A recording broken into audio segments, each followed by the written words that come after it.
Hello, this is Reverend Don Lewis coming to you from the beautiful metaverse and more specifically from beautiful Nashville, Tennessee, where I am visiting for Pagan Pride Day, which will be this weekend. And this is Midday with Reverend Don. Welcome. As you know, if you follow Midday with Reverend Don, you can type your questions or comments onto whatever platform you happen to be watching on, and they will show up here in my chat room. And our subject for today is All Eyes Are Odin's Eye, the relationship between the third eye and the Odin's Eye second moon. And to discuss this, I feel like I probably should talk a little bit about the terminology being used, although I imagine most of my listeners are already familiar with it, but I'm going to go through a little bit of that to begin with.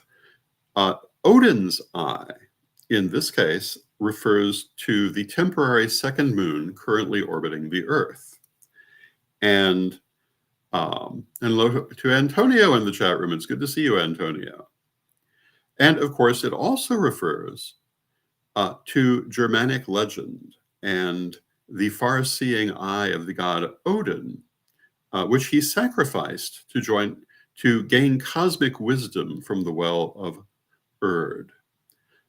Speaking of Odin's eye in terms of the influence of the second moon, I attribute it to an influence on prophecy and oracular work and psychic development. And hello to Nikki Dodd in the chat room. It's good to see you, Nikki. And that's part of what we'll be talking about today. The third eye is one of the chakras, and it is located in the forehead. Different positions may be indicated on certain occasions. Hello to Mary Hawk in the chat room. We talk about why some people will portray the third eye higher or lower in the forehead in my second degree work in chapter 9 in the Binder chakra system. And hello to Renee in the chat room. It's good to see you, Renee. But it's all the third eye. The third eye is the sixth chakra. It's related to the sixth plane of being, and it has to do with psychic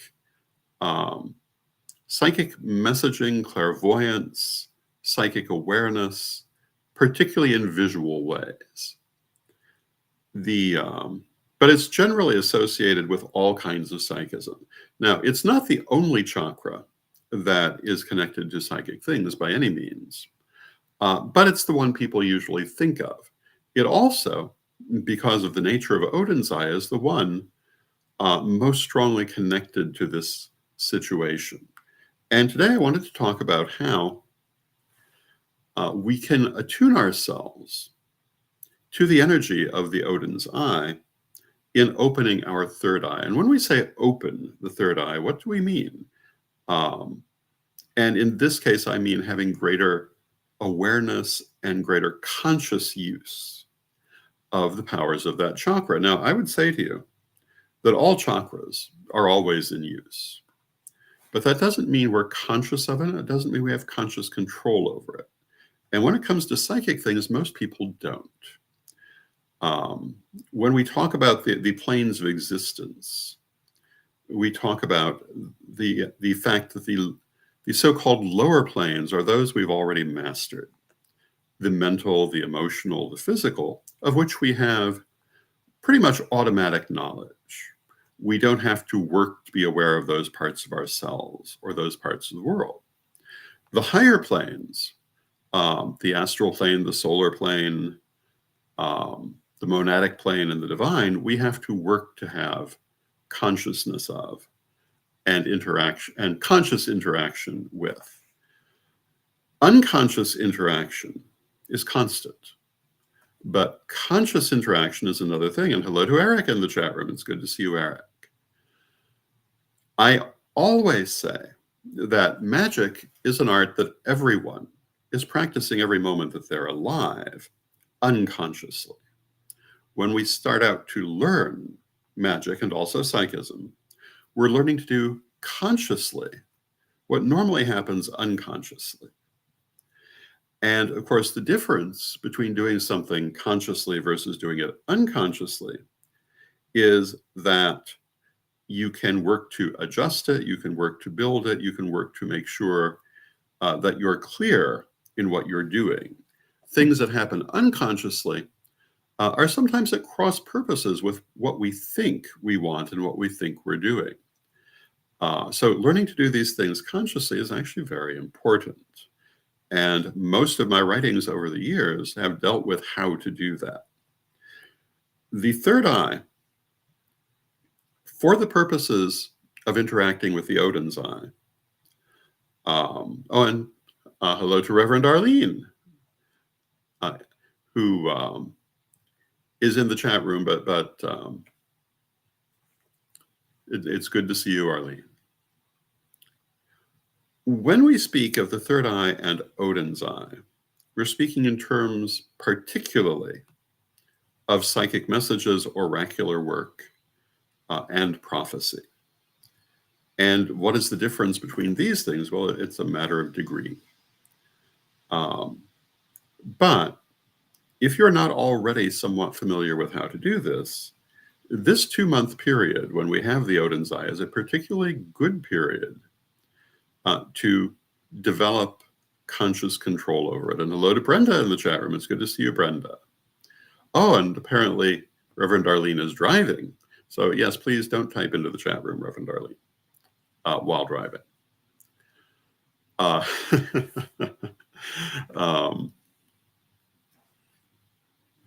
Yes, it reminds me of years ago, Lady Crystal and I were driving to a psychic fair, and we would often ask ourselves psychic questions that we would channel an answer to, and she did this as I was driving.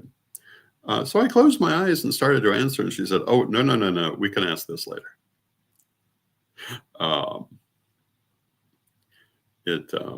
When you do this kind of work, when you bring through psychic messages, oracular work, etc., it's common to close your eyes to shut out visual stimulations. In the ancient world and in some modern practice, someone doing oracular work would even wear a veil to make sure they could not see anything outside for that same reason. It's been my experience that as you become better with it, that's no longer necessary. You can have your eyes open or closed, and it will be different on different occasions. How do you bring through a psychic message? And what I tell people ordinarily is that the way you do this is by setting a particular time. Ideally, you're working with your spirit guides, who may or may not be your ancestors, or your patron deity, and you work with them to develop this skill. And you want to sit, I'd say 15 minutes, maybe 20, in a state of meditation. You enter your state of meditation, you relax your mind. You do not try to still your mind, because you can't do that. You want to relax your mind. And you'll find the more you do of this, the more you can actually do that. Do not expect an extreme result the first time. But what you want to do is not think. Things will come into your head. There's nothing you can do about that. You don't react to them. You don't grab onto them. You let them float right on through.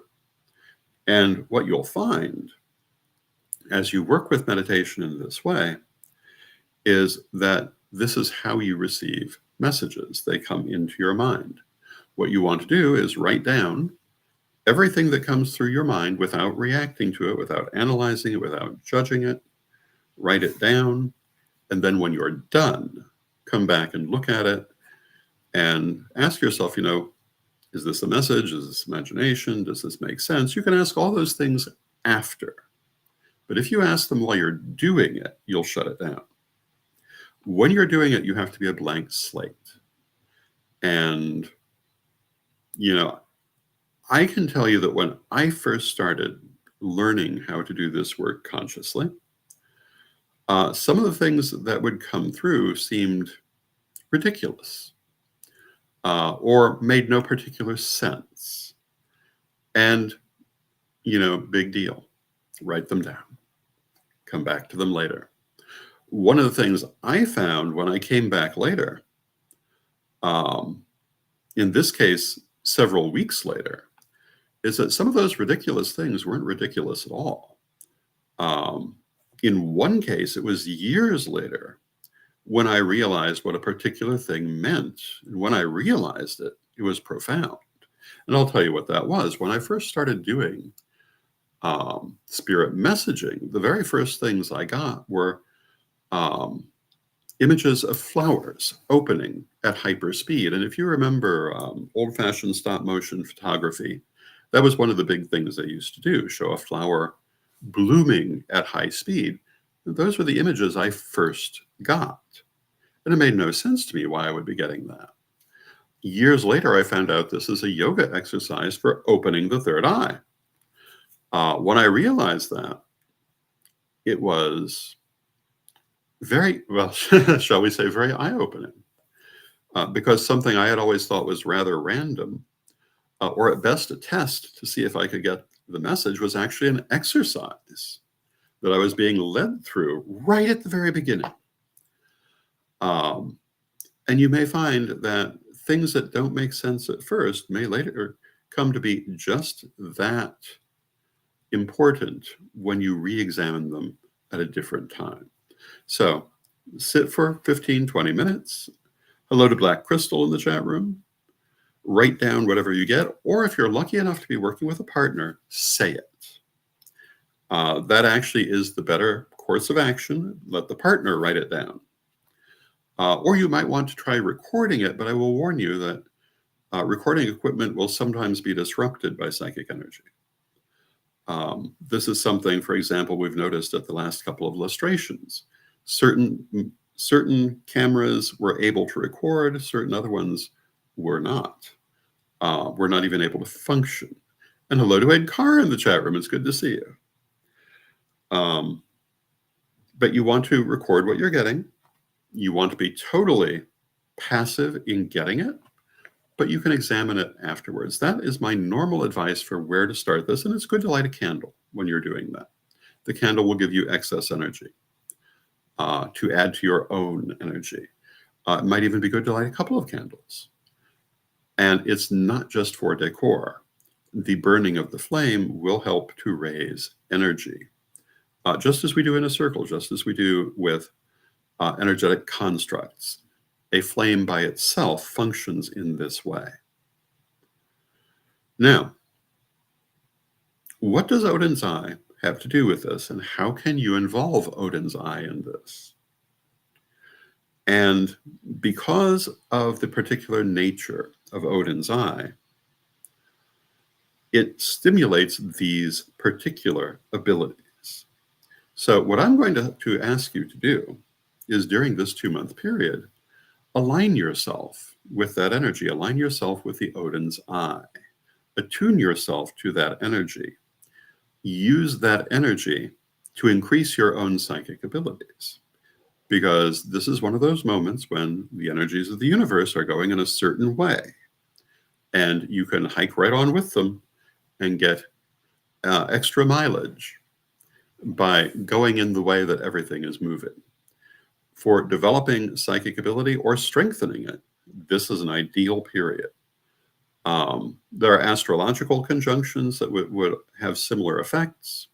As you know, if you follow my work, it's not uncommon for me to also suggest that we attune ourselves to certain particular astrological alignments that come through. This is the same thing. And hello to Steve Taylor in the chat room. It's good to see you, Steve.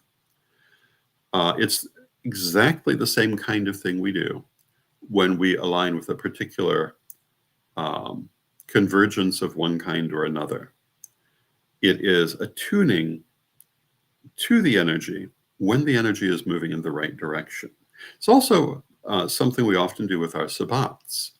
Everyone, I'm sure, is familiar with the idea of the veil between the worlds being thinnest at Beltane and Samhain, and this being a particular good time for psychic work. It's the same concept. And the fact that we have Odin's Eye during this season, when the veil is believed to be particularly thin, is particularly auspicious. Now, I've been known to say that I don't. People have asked me if I notice the veil thinning. I don't. I'm not even particularly aware of it because I'm a medium. If you do this kind of work regularly, the whole issue of is the veil thinning is not going to be relevant to you because it will always be thin for you. And one of the things you need to realize is when you develop psychic abilities, as we're talking about now, that will be one of the effects. And that's why, in my opinion, it's very important to study it in a conscious way, where you can turn it off when you don't want it. I have known people who did not know how to shut off their psychic perception and had numerous problems because of that. You want to learn how to do it in a way that you can open it and close it and clear yourself out afterwards so that you return to a more or less normal state. You will still have, I would say, an increased awareness, but it won't be like walking around with everything open all the time. That is not how it should be in my experience. And I have found that people who do that, while they're sometimes very proud of it, often have numerous problems because of it also. You want to be in charge of what you're doing. So,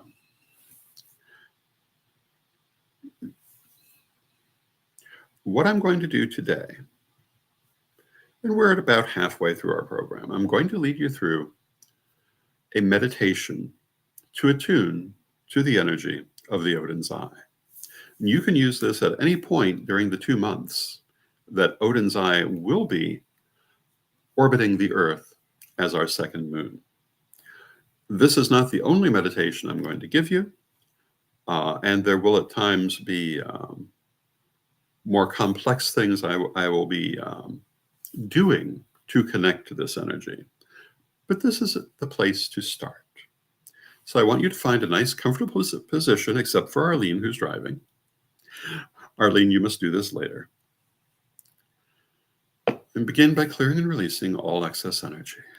Let it run out of you like water running down through your arms and out through your hands and your feet.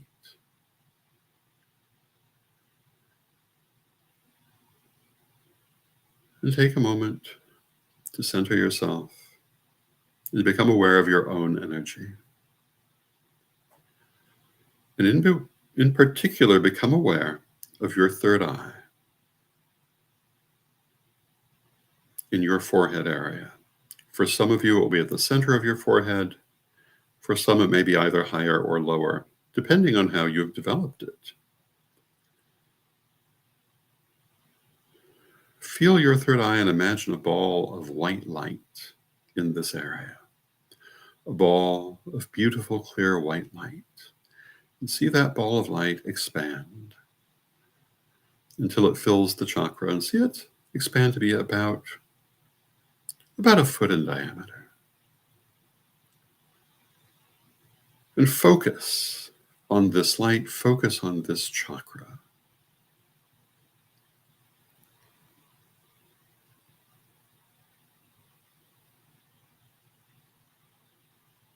Now take a moment and become aware of the moon. Of course, it's midday. You won't be able to see the moon with physical eyes, but it's still there. So feel it psychically. Feel the moon orbiting around our planet.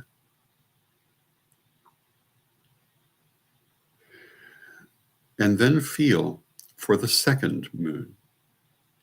And you will feel it. It's much smaller, not visible with the naked eye, but present. That is Odin's Eye. Feel it as strongly as you can. For myself, I imagine it as the comet that it normally is, but then as a disembodied eye orbiting the Earth. our second mini moon. I see it as clearly as I can. I focus on that disembodied I. And I become aware of my third eye again. And I bring these two images together, seeing that disembodied Odin's eye in my third eye chakra.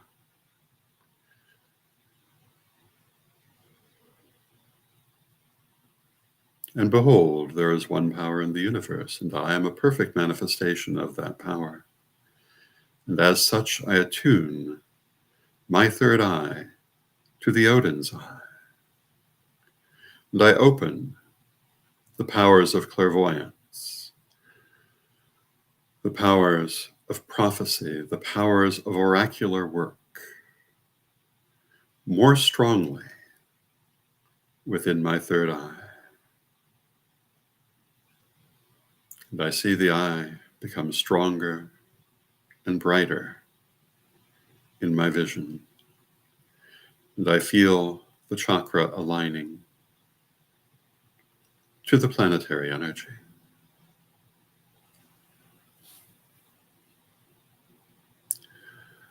And I call the energy of the Odin's eye into my body. And from Odin's eye, imagine a beautiful, glittering silver light pouring down into you and filling you entirely. And I align my entire self to the energies of the Odin's eye. And see that beautiful, glittering silver energy within every part of you, attuning you to the powers of clairvoyance, prophecy, and oracular work. Feel your vibration rise and grow stronger and purer through this attunement. And by our will, we will it so, so mote it be. Now take a moment and let the connection fade. Let the image of the Odin's eye dissipate from your third eye. Take a moment to clear and release the excess energy of the Odin's eye. Feel it pour out through your arms and your legs, out through your hands and your feet, leaving you with what you need and what is beneficial. And let us take a moment to attune ourselves back to the here and now and to our normal state, keeping that which is important for us to hold on to. We want to say hello to Pagan Bliss in the chat room. And Pagan Bliss says it's a very important point how to control your psychic abilities. Yes, it is. And when we see psychism portrayed in media, it's almost always the so-called natural psychic that we see, who usually does not have control of their abilities in the sense of being able to say, all right, I'm going to do it now, I'm not going to do it then. My strong advice to natural psychics, one, don't think of it as a gift. It's not a gift, it's a skill. You have the skill because you developed it before coming into this world. And two, even though you have the use of it, go ahead and study it as if it were new, because you may learn things you don't know, like how to properly control it. I think even when you have natural ability, this is still important. And you want to know where you can learn how to do that? The Corellian first degree materials will tell you how to do that in what I think is probably the best way to learn, because it is a very graduated and controlled method. Now, I recommend repeating this meditation periodically during this time period and see what difference it makes for you. You might want to keep a small journal writing down differences that you see as you work with this, because I think that you will. Now, you may know, if you follow my work, that I'm a believer in the idea that the human race continues to evolve. All things continue to evolve. And that we are moving increasingly from the mental plane toward the astral plane. We don't have enough time left for me to thoroughly explain that, but it's in the books. It has to do with what we can consciously perceive and do. And I think this 2-month period is actually very important to that evolution. Perhaps the most important period during my lifetime. And I hope that we will all take the most advantage of it that we can. Now, with that, we're near the end of our half hour, and I want to take a moment to hear from our sponsors. Why? Because we have sponsors. And sponsors are good. Thank you, sponsors. We love our sponsors, and let us hear from them now.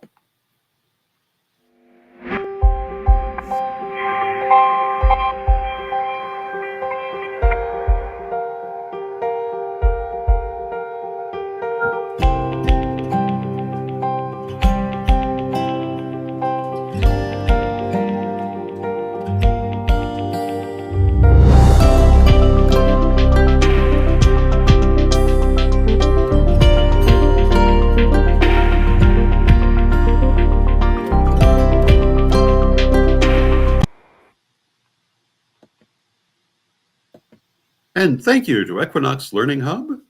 And now for a word from our second sponsor.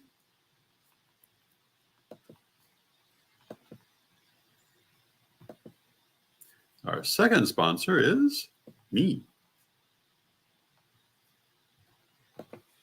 Ready to unlock the secrets of the universe? Join me, Rev Don Lewis, for my metaphysical and magic auctions at Gaia Thrift at whatnot.com. Discover fascinating artifacts, mystical crystals, and rare and unusual books that could change your life. Don't miss this chance to bring a little magic into your world. Rev Don's Metaphysical and Magic Auctions, where the extraordinary can become yours. And thank you to Rev Don's Metaphysical and Magic Auctions. And our next auction will be Sunday night. You can find all of the information on my Facebook page or on the Gaia Thrift Facebook page or various other platforms. And please join us, because we'll have some very interesting things.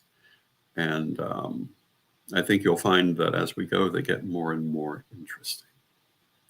So with that, we are right near the end of our half hour, and I'm just going to take a moment to repeat that the presence of the Odin's Eye is going to put a lot of emphasis on psychic ability, psychic perception, oracular ability, prophecy. These things are going to be highly developed, and we as magical people should attune ourselves to the fact that the universe is pushing these things at this time in order to increase our own abilities. This will not be the last time I speak on this subject. Now, the other thing Odin's Eye is going to do, it's going to bring hidden things to light. And I think that we have a very interesting couple of months ahead of us. The Odin's Eye will be orbiting the Earth until November 25th, which happens to be my mother's birthday. I find it very fascinating that it entered the Earth's orbit on the occasion of the Corellian regional lustration in Danville, our ancestral homeland, and will leave on my mother's birthday. So I can't help but think that for Corellians, this may be of particular importance. I think a lot of very important things are going to happen during this period, and I will certainly be commenting on all of them. That does not mean, however, that I'm going to abandon other subjects. I'm going to continue talking about Project 2025, because it's not going to go away. It's not going to go away regardless of what happens in the upcoming election. It is an aspect of a large movement who will still be there no matter what. And we must be conscious of it. We must do what we can to prevent it if we wish to have a future of our own. And of course, I'll continue talking about leadership subjects, which are very important. But with that, we've come to the end of our half hour, so let us close with our prayer, as we always do. Divine Mother Goddess, Divine Father God, beloved ancestors, we thank you for all that you do for us in our lives, and we rejoice in this walk we walk together. We ask you to help us to be open to psychic and spiritual influences, to develop our psychic skills as much as possible, or at least as much as we want. Help us to be aware not only of the world our eyes show to us, but of the spiritual world that is always around us. Beloved Mother Goddess, beloved Father God, beloved ancestors, we thank you with great love, and knowing you're always with us from respect, we thank you for your presence, and I thank you for your presence, and I will see you tomorrow.